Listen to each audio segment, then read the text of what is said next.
Bonjour à toutes et à tous, je suis Oanya Cyprien Noël, professeur de lycée d'enseignement général. Apprendre, comprendre, réussir, c'est ma devise. Cette vidéo vous permettra simplement de réviser votre baccalauréat série CDE de façon plus rapide et plus efficace. Vous avez une page Facebook qui vous est dédiée, appelée Physique en ligne. Dans cette page Facebook, vous trouverez des exercices corrigés, des baccalauréats corrigés, ainsi de suite. Donc, pour ceux qui sont curieux, allez faire un tour.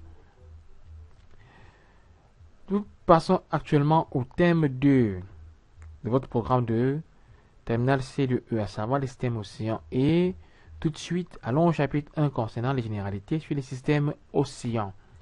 1. Définition et exemple. Définition.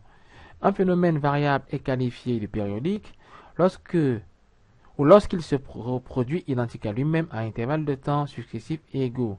Le plus petit de ces intervalles de temps est appelé période T du mouvement.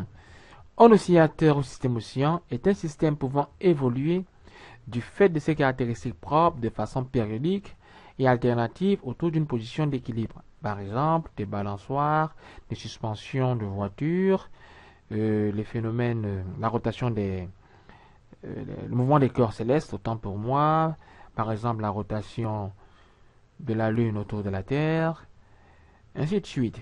Exemple de système oscillant, nous avons des battements cardiaques, des mouvements des corps célestes, les marées, les oscillateurs électroniques, les oscillateurs mécaniques. Caractéristiques d'un système oscillant. Parlons tout de suite de la grandeur physique associée.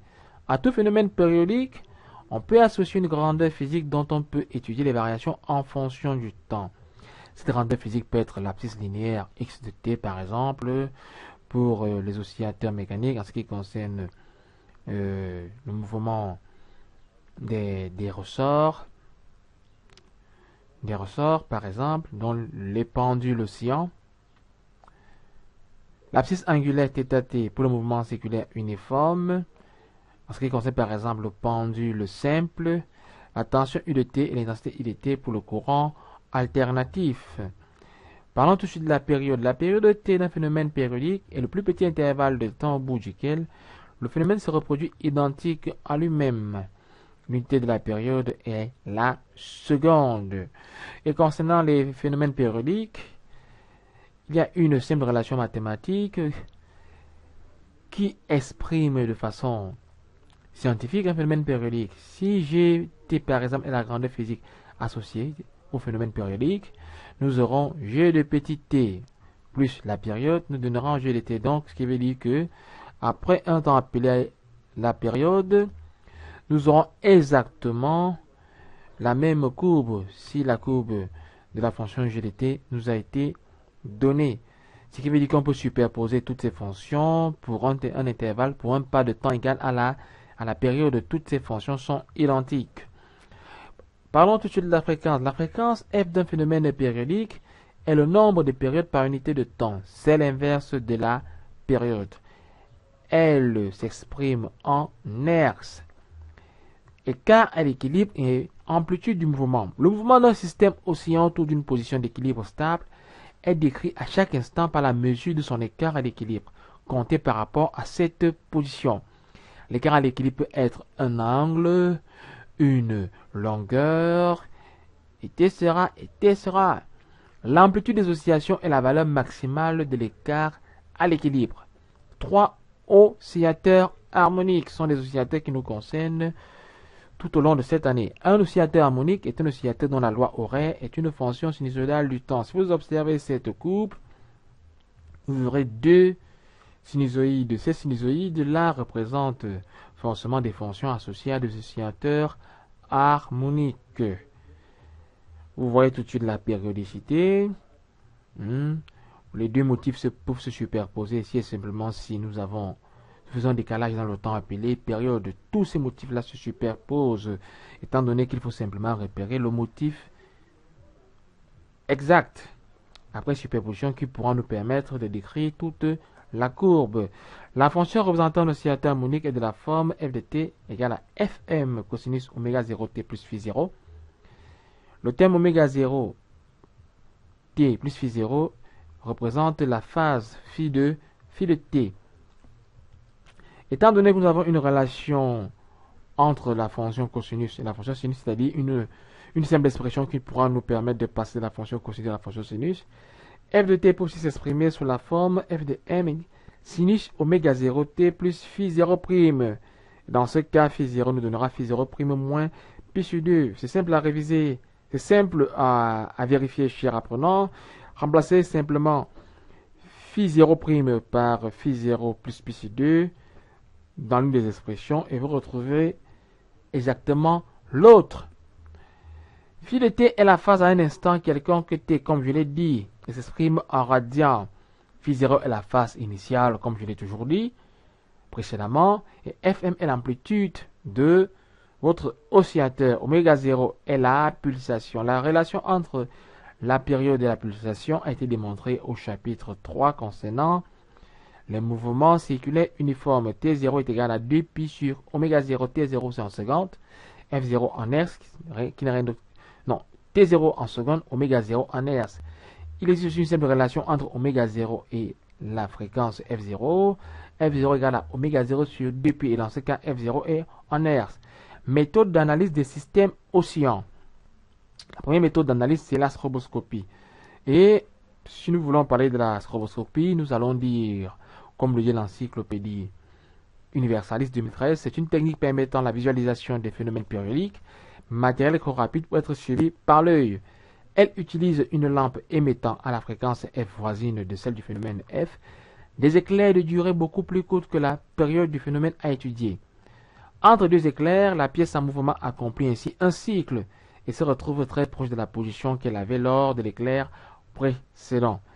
Le stroboscope, quant à lui, est un appareil qui émet des éclairs très brefs à intervalles de temps égaux. L'œil ne retient que les images successives correspondant aux instants des éclairs. Voilà par exemple la figure ou le schéma d'un stroboscope, la photo d'un stroboscope, autant pour moi. Prenons le premier cas d'exemple pour étudier la stroboscopie. Supposons un disque fixé sur l'arbre d'un moteur électrique dont la vitesse de rotation est ajustable, c'est-à-dire qu'on peut la faire varier. Ce disque porte une marque noire sur fond blanc. Mettons le disque en mouvement de rotation rapide. Nous ne pouvons plus suivre des yeux le mouvement du secteur noir. Le disque nous paraît uniformément gris. Comme je l'ai dit précédemment, les impressions rétiniennes, le mouvement est tellement rapide que l'œil a l'impression de voir un disque complètement peint en gris. Plaçons-nous dans l'obscurité et éclairons le disque à l'aide d'un stroboscope en faisant varier très lentement la fréquence des éclairs à partir de la valeur f égale à 10 Hz. Premier cas, immobilité apparente avec un repère fixe. Il y a immobilité apparente avec un repère fixé seulement si entre deux éclairs successifs, le disque nous paraît immobile. On est d'accord? Je dis bien entre deux éclairs successifs, le disque nous paraît immobile. Donc cela se traduit mathématiquement par la relation TE, c'est-à-dire la période des éclairs, égale à K fois T, période du mouvement. En remplaçant TE par 1 sur TE, nous retrouvons dans la relation avec les fréquences, à savoir la fréquence des éclairs égale à la fréquence du mouvement divisé par K. K ici est l'ordre de l'éclair, c'est-à-dire le numéro d'ordre de l'éclair. L'éclair d'ordre K, si K vaut 1, nous aurons par exemple l'éclair d'ordre 1, si K vaut 2, l'éclair d'ordre 2, ainsi de suite. K aussi peut traduire, dans certains cas, le nombre de tours faits par le disque entre deux éclairs successifs. Si ce nombre de tours-là est entier, c'est-à-dire que si K est entier, alors nous avons tout simplement immobilité apparente. Immobilité apparente avec K repère fixe. Dans ce cas-là, la fréquence du mouvement des éclairs sera tellement supérieure sera très grande par rapport à celle de votre mouvement considéré. Alors, ce qui veut dire, par exemple, que si nous avons une fréquence des éclairs qui vaut 3 fois la fréquence du mouvement, lorsque le disque fera un tour, l'éclair frappera le disque à 3 positions précises. Étant donné que le mouvement est tellement rapide et que l'œil ne peut pas distinguer les différentes étapes des éclairs, autant pour moi, l'œil ne peut pas, sous forme de séquence, visualiser de façon discrète le mouvement des éclairs. Alors, on aura l'impression que nous avons une multiplication des repères. Donc, la relation en fréquence, la relation mathématique en fréquence traduisant cette immobilité apparente avec K repère, ce n'est rien d'autre que FE égale à K fois F. K ici étant ici un entier relatif non nul. Maintenant, le mouvement sera ralenti seulement si la fréquence des éclairs sera très proche de celle du mouvement, soit légèrement supérieure, soit légèrement inférieure. Et la fréquence apparente sera rien d'autre que la fréquence du stroboscope moins la fréquence des éclairs, non, la fréquence du stroboscope moins la fréquence du mouvement en valeur absolue. Nous avons fini avec l'analyse au stroboscope. Maintenant, passons à l'analyse à l'oscilloscope. L'oscilloscope mesure une tension électrique. On l'utilise pour tout ce qui est vibration électrique. Pour d'autres types de vibrations, il faut un capteur qui transforme la grandeur étudiée en tension. On est d'accord, ce qui veut dire que on peut par exemple étudier le mouvement de rotation d'un disque, c'est-à-dire que là nous avons un phénomène purement mécanique, mais par un procédé simple, on transformera donc cette impulsion qui vient d'ordre mécanique en impulsion électrique et on pourra donc étudier la grandeur étudiée ici, c'est-à-dire l'angle balayé en fonction du temps. On pourra transformer cette grandeur mécanique en tension électrique et observer afin d'étudier le phénomène de façon plus simple et de façon plus facile. Donc, il existe donc des relations à retenir, à savoir que la période du mouvement étudié sera égale à NH fois B. Ici, NH sera égal au nombre de divisions et B, le coefficient de balayage. Et la tension sera égale à NV fois KV, NV déviation verticale et KV coefficient de déviation verticale. La troisième méthode étudiée ici sera... Non, pas une troisième méthode, excusez-moi. Passons actuellement à la représentation de Fresnel. C'est-à-dire, nous avons aussi une méthode pour pouvoir étudier les mouvements oscillatoires, c'est de faire une représentation de Fresnel de leur grandeur caractéristique. A vecteur de Fresnel. Qu'est-ce que nous dirons? Toute fonction sinusoïdale du temps peut être représentée par un vecteur tournant OM dans le sens trigonométrique de pulsation oméga. Ce vecteur OM est appelé vecteur de Fresnel. Somme de deux grandeurs sinusoïdales. Déterminons la somme de deux fonctions sinusoïdales de même fréquence. Y de t, c'est-à-dire la somme, sera égale à y1 de t. Y1 de t représentera la première grandeur sinusoïdale. Y2 de t, la deuxième grandeur sinusoïdale. Et pour le faire, nous allons donc faire une construction de Fresnel, du vecteur résultant. C'est-à-dire, nous allons placer sur l'axe des phases, par exemple, nous que premier mouvement d'équation y1 égale à oméga A1 cosinus ou sinus oméga t plus phi 0,1 et A2 et y2, autant pour moi pour la deuxième fonction, égale à A2 cosinus ou sinus oméga t plus phi prime 0. Et en faisant en choisissant l'axe des phases et en plaçant les fonctions y1, y2 en fonction de leurs phases respectives et de leur amplitude, et en faisant une simple construction du parallélogramme vu en troisième, nous obtenons donc la grandeur somme qui n'est rien d'autre que grand A pour dire amplitude cosinus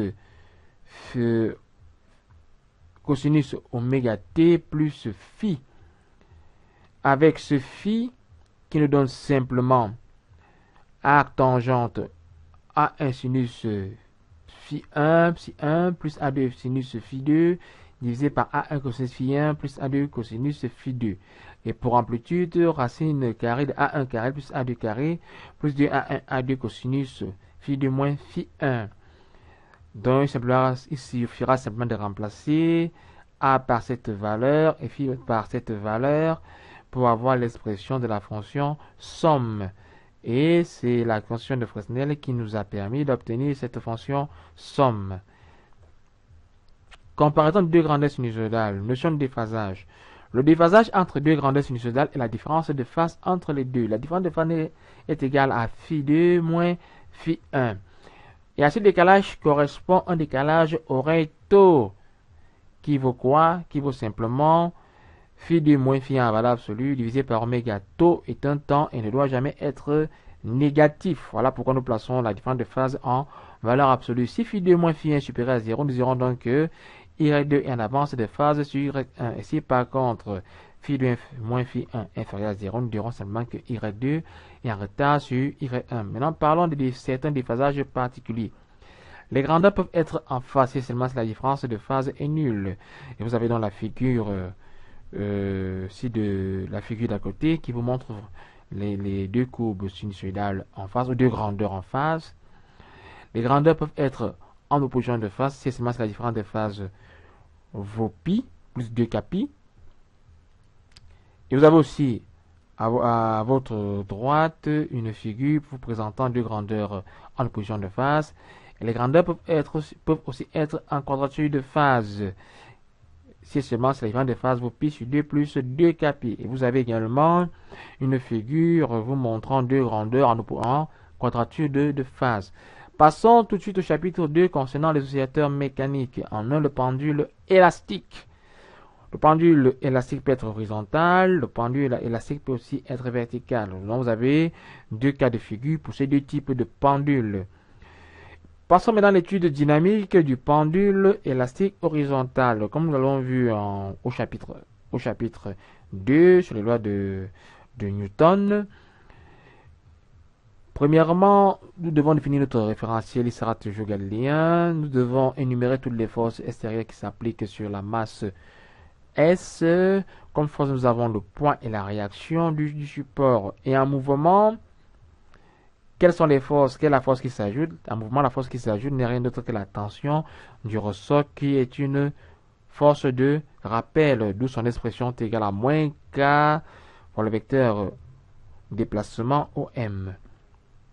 En passant donc à la relation fondamentale de la dynamique ou théorème d'inertie, comme ce que nous avons vu en classe de terminale, comme ce que nous avons énoncé, P plus R plus est égal à masse par accélération. Or, n'oubliez pas que le poids compense exactement la réaction et dans cette seule relation restera l'expression de la tension. L'équation différentielle du mouvement s'écrira donc x2 points plus k sur m, x égale à 0. En posant k sur m comme oméga 0 carré, nous avons donc l'équation différentielle x2 points plus oméga 0 carré x égale à 0, qui n'est rien d'autre que l'équation de l'oscillateur harmonique. La solution de cette équation, c'est x égale à cosinus oméga 0 t plus phi ou a sinus oméga 0 t plus phi prime, comme vu précédemment au chapitre 1.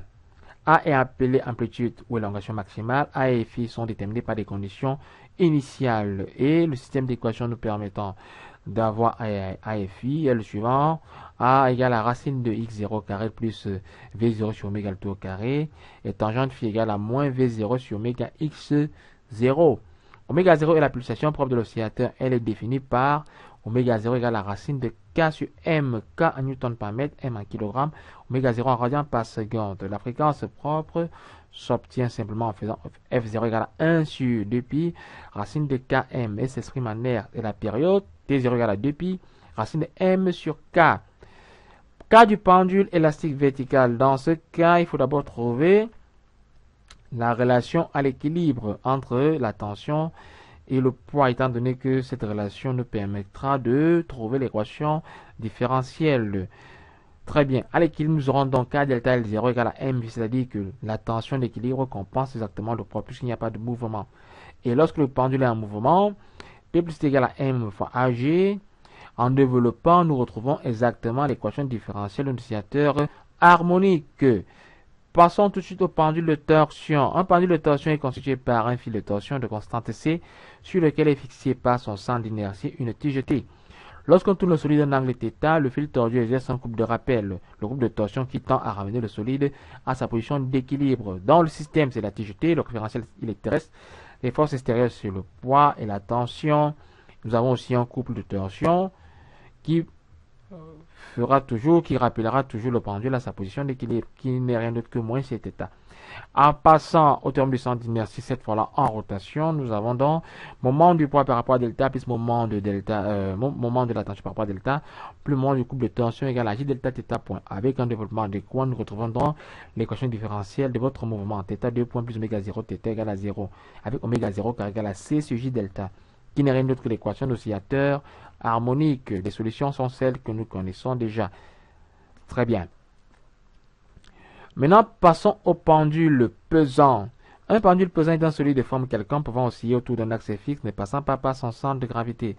Les forces qui s'exercent sur le pendule sont le poids, la réaction du support, la poussée d'Archimède, la résistance de l'air, les frottements, s'il est en mouvement. Or, nous ferons des simplifications où nous annulerons la poussée d'Archimède et les forces de frottement. Il nous restera donc comme seule force, poids et réaction. En passant à l'étude dynamique et à la relation fondamentale de la dynamique, en rotation, nous trouvons exactement comme équation θ2 point plus POG sinus θ sur J delta égale à 0, qui est une équation différentielle non linéaire, c'est-à-dire que les solutions ne sont pas celles d'un oscillateur harmonique. Maintenant, dans le cas des faibles oscillations, nous ferons l'approximation de sinus θ sans égale à θ en radian. Et puis, nous retrouvons donc une équation différentielle qui est celle d'un oscillateur harmonique. Très bien. L'équation de cette oscillation de cette équation différentielle pour des faibles oscillations étant celle d'un oscillateur harmonique, autant pour moi, sera égale à θ masse cosine oméga 0, t plus phi avec oméga 0 carré qui est la pulsation au carré qui vaut mg a divisé par j delta. Nous pouvons donc trouver la pulsation en passant oméga 0 carré à la racine, la période en passant par la relation t0 égale à 2 pi sur oméga 0. Pendule simple. Le pendule simple concerne uniquement les élèves de terminale D. Un pendule simple est un pendule pesant réduit en objet ponctuel suspendu à un point fixe par un fil de masse négligeable, inextensible et de longueur invariable. Le pendule écarté de sa position d'équilibre effectue des mouvements oscillatoires dans le plan vertical. Comme force, nous avons donc le poids et la tension du fil. N'oubliez pas, chers apprenants, comme nous l'avons toujours dit, lorsqu'il s'agit de la rotation, la base la plus indiquée pour étudier un tel mouvement, c'est la base de Fresnel. Très bien. Et en passant la relation au terme du centre d'inertie, P plus T égale à masse fois accélération. Or, l'accélération a deux composantes, l'accélération normale et l'accélération tangentielle. En passant à certains développements, nous retrouvons l'équation θ2 point plus G sur L sinus θ égale à 0, qui n'est pas l'équation d'un oscillateur harmonique. Mais pour les faibles oscillations, nous pourrons donc faire l'approximation sinus θ sensiblement égale à θ en radian pour θ inférieur à 10 degrés. Là, nous tombons donc à l'équation différentielle d'un oscillateur harmonique. θ2 point plus G sur L, θ égale à 0. La pulsation propre d'un tel du pendule simple dans le cas des faibles oscillations est oméga 0 égale à la racine de G sur L. La fonction, la solution de cette équation différentielle n'est rien d'autre que θt égale à θ masse cosine oméga 0 t plus phi. La période propre T0 égale à 2 pi racine de L sur G. La fréquence propre F0 égale à 1 sur 2 pi racine de G sur L. La fréquence est en S, la période en secondes. L'expression de la tension du fil à un instant quelconque est T égale à mv carré sur L plus mv cosinus θ. C'est une expression qu'on retrouve simplement en développement de la relation, le terme du centre d'inertie dans la base de Fresnel suivant la composante tangentielle de notre axe, c'est-à-dire que de notre base de Fresnel. Oscillation forcée, résonance. L'amortissement des oscillations est un phénomène inéluctable auquel il convient parfois de remédier. En effet, il importe parfois d'entretenir les oscillations d'un oscillateur, comme par exemple celle d'une horloge à balancier ou tout simplement celle du balançoire. Lorsque le mouvement d'oscillation est entretenu périodiquement, on dit que les oscillations sont forcées par opposition au cas où elles sont non entretenues, ou elles sont qualifiées de libres. Le montage expérimental. Pour étudier l'oscillateur forcé d'un oscillateur, il est nécessaire d'exciter l'oscillateur périodiquement dans le temps. Le montage ci-dessous permet d'exciter de façon sinusoïdale un ressort de raideur K au bout duquel est accrochée une masse M. Voilà donc notre montage. Vous avez donc un moteur qui va donc entretenir les oscillations, par exemple, de notre pendule élastique verticale trempée dans un liquide ayant une certaine viscosité. Très bien. Et alors, lorsque le moteur tourne à la vitesse constante méga, il entraîne la masse M dans un mouvement de va-et-vient périodique. Pour une fréquence d'excitation proche de la fréquence propre de l'oscillateur harmonique, l'amplitude de vibration de la masse M devient maximale. On dit que l'oscillateur entre en résonance. Le moteur sera qualifié d'excitateur et la masse accrochée au ressort de notre résonateur. Et nous revenons donc à la figure. La courbe de résonance d'amplitude est celle que vous avez donc à votre droite. Donc, cette courbe est obtenue si seulement si la période si seulement si la fréquence de l'excitateur est égale à celle du résonateur. Merci chers apprenants et rendez-vous au chapitre 3 du thème numéro 2.